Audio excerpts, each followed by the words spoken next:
Did you know your dog isn't watching you the way another human would? They're tracking you. And that sounds dramatic until you realize dogs evolved to read movement long before they ever relied on faces, words, or explanations.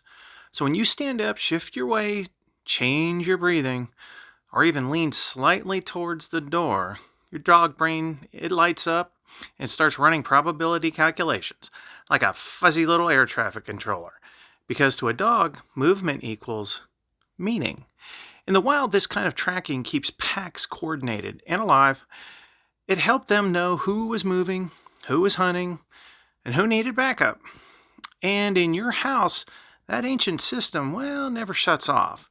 It just switched targets, well, to you, which is why your dog often knows you're leaving before you grab your keys. Why they get up when you get up, even if they were deeply asleep. And why they follow you from room to room without actually needing anything. They're not being clingy. Well, they're being a little clingy. They're being informed. Your dog is quietly collecting data. Where you're going, how fast you're moving, whether this is a sit-down movement or a leaving the house movement. And once you realize that, it stops feeling like surveillance and starts feeling like loyalty with a spreadsheet.